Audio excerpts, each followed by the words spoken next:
स्वागत है दोस्तों एक बार फिर से आपके अपने YouTube channel learn about medicine में, जहां आप पाते हैं दवाइयों के बारे में संपूर्ण जानकारी।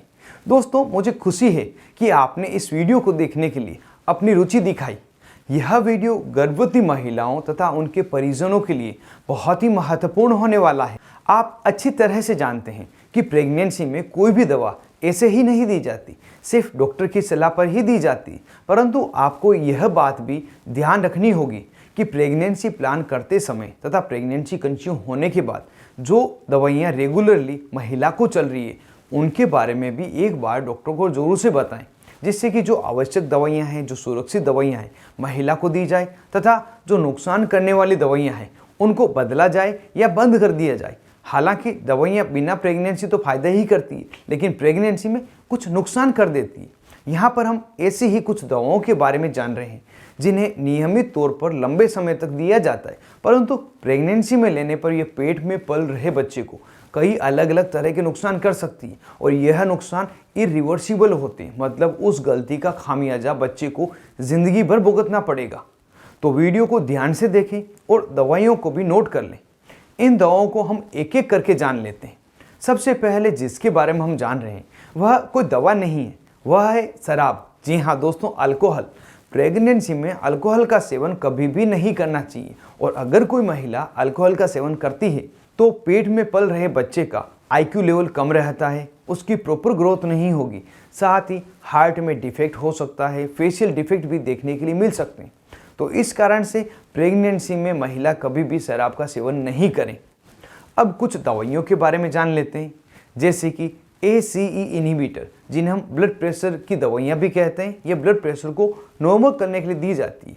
वैसे तो बिना प्रेगनेंसी ये काफ़ी अच्छी दवाइयाँ हैं, लेकिन प्रेगनेंसी में ये अलग अलग तरह के नुकसान करती है। दवाइयों के नाम जैसे कि रेमिप्रिल, लिसिनोप्रिल, एनालेप्रिल, कैप्टोप्रिल, यह दवाइयाँ हैं। अगर इनमें से या इसी ग्रुप की कोई भी अन्य दवा भी दी जाए तो पेट में पल रहे बच्चे के जो ऑर्गन है या टिश्यू है पूरी तरह से डेवलप नहीं होंगे, साथ ही उसमें जो ग्रोथ है वह स्लो होगी या कम होगी, साथ ही बच्चे की डेथ भी हो सकती है। अगली दवाइयाँ हैं जिसमें इंडोमेथासिन तथा एस्पिरिन दवा है। यहाँ एस्पिरिन का नाम सुनते ही आपके दिमाग में आया होगा, एस्पिरिन तो प्रेगनेंसी में दी जाती है। तो आप बिल्कुल सही सोच रहे हैं, एस्पिरिन प्रेगनेंसी में दी जाती, लेकिन उस समय लो डोज में दी जाती। अगर एस्पिरिन को हायर डोज में दे दिया जाए तो वो इंडोमेथासिन के जितना ही नुकसान करेगी, मतलब पेट में पल रहे बच्चे के हार्ट में डिफेक्ट कर सकती। और अगर लोअर डोज में एस्पिरिन दी जाएगी तो प्रेग्नेंट महिला को फ़ायदा ही करती है। इसलिए कोई भी दवा प्रेगनेंसी में बिना डॉक्टर की सलाह नहीं लेना चाहिए। अगली दवा है आइसोट्रेटिनोइन। यह एक्ने को ठीक करने की दवा है, जिससे बहुत ही अच्छा रिजल्ट मिलता है। अगर इस दवा को महिला प्रेगनेंसी में लेती है तो पेट में पल रहे बच्चे के होठ, चेहरे, सिर, इनमें से किसी में भी डिफेक्ट हो सकता है। हार्ट तथा CNS में डिफेक्ट हो सकता है, साथ ही ब्रेन में पानी भी भर सकता है। अगली दवा है एंटी थायराइड ड्रग। अगर इनको पहले की डोज की तरह ही लिया जाएगा तो हो सकता है पेट में पल रहे बच्चे को गोइटर की बीमारी हो जाए, हाइपोथायरॉयडिज्म हो जाए। इसलिए इन एंटी थायराइड दवा का भी जो डोज है प्रेगनेंसी में कुछ चेंज किया जाता है, क्योंकि प्रेगनेंसी में अगर थायराइड होती तो थायराइड की दवाइयाँ दी जाती, लेकिन डोज को हमेशा कैलकुलेट करके दिया जाता है जिससे कि बच्चे में नुकसान नहीं करे। अगली दवा है लिथियम कार्बोनेट या लिथियम ग्रुप की अन्य दवाइयाँ, जो मनोरोग में दी जाती है। अगर इसे दे दिया जाए तो हार्ट में तथा बॉडी के अन्य पार्ट में एबनॉर्मलिटीज़ हो सकती है, साथ ही गोइटर की समस्या भी बच्चे में हो सकती है।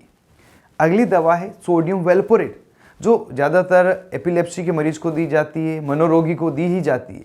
अगर यह दवा रेगुलर चल रही है और प्रेगनेंसी में भी किसी महिला ने ले लिया है तो उस समय पेट में पल रहे बच्चे के स्पाइन में डिफेक्ट हो जाएगा, साथ ही न्यूरल ट्यूब डिफेक्ट भी हो जाएगी, जिससे लोअर बैक में एक गांठ सी निकल सकती है। इसके अलावा हृदय में दिक्कत हो सकती है, हाथ पाँव में एबनॉर्मलिटीज़ हो सकती है।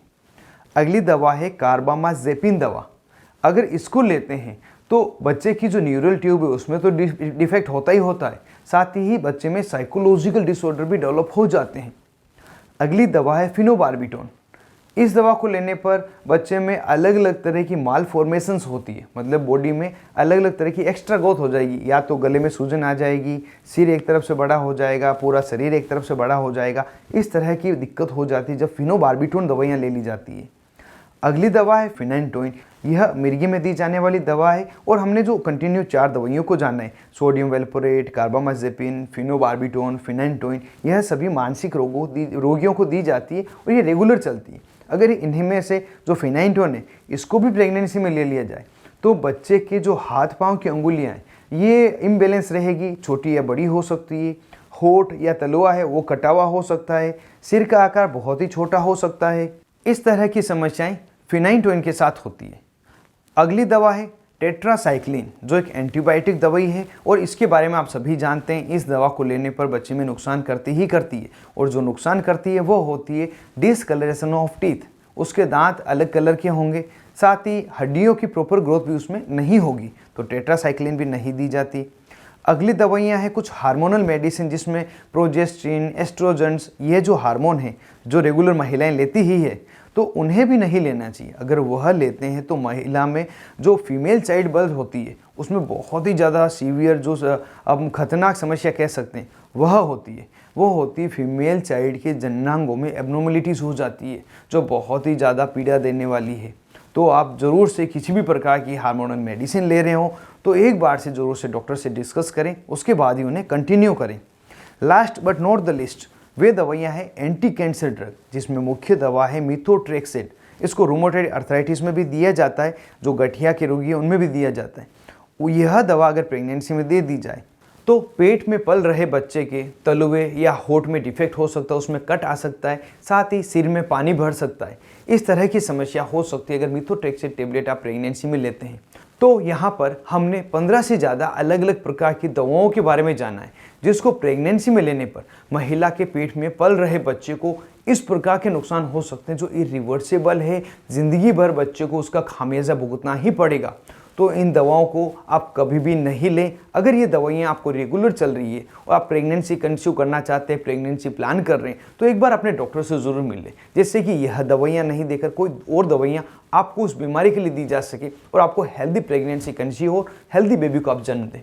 तो दोस्तों, यह बातें ध्यान रखते हुए आपको किसी भी तरह की दवा का सेवन करना है। और इसी तरह की महत्वपूर्ण जानकारी जानने के लिए आप इस चैनल पर रेगुलर बने रहें। साथ ही अगर चैनल पर पहली बार आप आएँ तो इसी तरह के दवाइयों के बारे में, बीमारियों के बारे में, मेडिकल केस स्टडी के बारे में वीडियो देखने के लिए आप चैनल को सब्सक्राइब कर दें और जो पास में बेल आइकन आ रहा है इसको दबाकर ऑल नोटिफिकेशन पर क्लिक कर दें, जिससे कि जैसे ही मैं वीडियो अपलोड करूँगा तुरंत ही नोटिफिकेशन आपको पास आ जाएगा और मेरा वीडियो आप मुफ्त में देख पाएंगे और दवाइयों के बारे में महत्वपूर्ण जानकारी आप मुफ्त में जान पाएंगे।